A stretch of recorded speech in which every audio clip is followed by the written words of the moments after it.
स्वागत, हार्दिक स्वागत। 4 षटकं संपली, 36 धावा 2 गड्याच्या मोबदल्यात, 12 चेंडू 24 धावांची गरज आहे। 12 चेंडू आणि 24 धावांची आवश्यकता आहे। पहिल्या इनिंग मध्ये आपण बघितलं, खरं तर पहिल्या इनिंग मध्ये ज्यावेळेस कोतुळेश्वर केटर संघ फलंदाजी करत होता सर, त्यावेळेस पहिल्या 3 षटकांमध्ये त्या संघाची धावसंख्या होती 42, परंतु तदनंतरच्या 3 षटकांमध्ये म्हणजे 6 ओव्हर नंतर 59 पर्यंत तो संघ मजल मारू शकला। म्हणजे डाव कधी कुणाच्या बाजूने डाव झुकेल ते सांगणं देखील कठीण आहे। यावेळेस बराचसा बाहेर अतिरिक्त उसळी देखील बघायला मिळाली। उंचपुऱ्या शरीरयष्टीचा गोलंदाज 1 फॉर द ओव्हर 1 बाउन्सचा इशारा देखील इकडे देण्यात आलेला आहे। योगेश शेठ देशमुख, हेमंत उर्फ बबलू शेठ देशमुख साहेबांचं मार्गदर्शन आणि योगेश शेठ देशमुख साहेबांचं नेतृत्व आणि कोतुळेश्वर स्पोर्ट्स क्लबचे सर्व सदस्य त्यांनी घेतलेली मेहनत ही आपल्याला या स्पर्धेच्या निमित्तानं बघायला मिळते। 6वं पर्व आहे। खरं तर 6वं पर्व हे नाव घेण्यासाठी काही सेकंद लागतात, परंतु त्यामागे फार मोठा इतिहास, संघर्षमय प्रवास सर्व कोतुळेश्वर क्रिकेट क्लबचा राहिलेला आहे।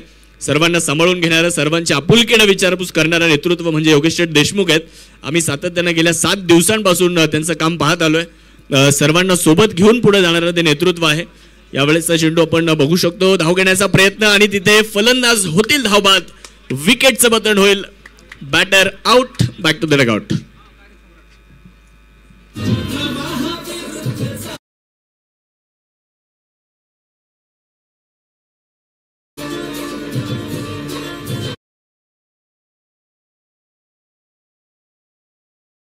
शहेजान इथे बाद होईल। 9 चेंडू खेळला शहेजान, मात्र 2 धावांचं योगदान आपल्या संघासाठी देऊ शकलेला आहे।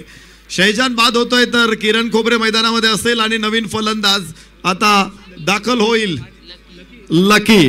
तर कैलास मामा राऊत यांच्याकडून लागोपाठच्या 3 विकेटसाठी 500 रुपये, तुषारची कोकणे आणि ऋषी साबळे यांच्या दूध उत्पादक यांच्याकडून प्रत्येक विकेटसाठी 500 रुपये आहे। बशीर शेख एक टप्पा मास्टर आहे। बशीर शेख अकोल्याचा टप्पा मास्टर। ओ हो गुड लेंथ वरचा बॉल होता, बिलकुल मोमेंट नव्हती, आर्म बॉल होता आणि नो लुक खेळायचा प्रयत्न होता, तिथे किरण खोबरेचा फसलेला आहे। धावा मिळणार नाहीत। धाव फलकावरती बघा 9 चेंडू 23 धावा, बरोबरीची लढाई आहे। किसन मुठे आणि महावितरणचे सर्व स्टाफ कडून 3 षटकारांसाठी 1000 रुपयांचं प्राइज आहे आणि महावितरणचं देखील या स्पर्धेच्या निमित्तानं मोठं योगदान आहे या मैदानासाठी, त्यांचंही धन्यवाद। शेवटचे चेंडू शिल्लक आहेत, 9 चेंडू आणि जिंकण्यासाठी 23 धावांची आवश्यकता। गोलंदाजीच्या ट्रॅकवर बशीर शेख, ओ हो परफेक्ट यॉर्कर, निरुत्तर राहिले किरण खोबरे, बॅटवर हा चेंडू येऊ शकला नाहीये।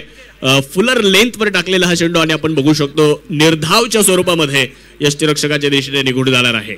मागच्या मॅच मध्ये मॅन ऑफ द मॅच राहिले होते बशीर शेख, 4 विकेट्स मिळवल्या होत्या। बशीर शेख या षटकामध्ये फक्त 1 रन ती वाईट आलेली, लागोपाठ 4 चेंडू निर्धाव। गोलंदाजी आवडली असेल तर टाळ्यांचा कडकडाट झाला पाहिजे।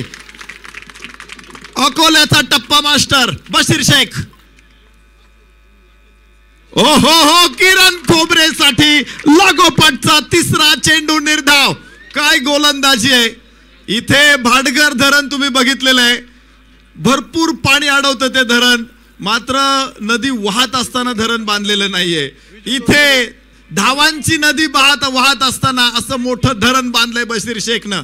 काय कमालीचा गोलंदाज आहे। भंडारदरा आपण पाहतो ही शान आहे अकोल्याची आणि तसाच बशीर शेख। ओ हो शेवटचा चेंडू ही निर्धाव। बशीर शेख साठी टाळ्यांचा कडकडाट थांबला नाही पाहिजे। लागोपाठचे 6 चेंडू इथे निर्धाव आलेत। शेवटचं षटक 6 चेंडू आणि 23 धावांची गरज।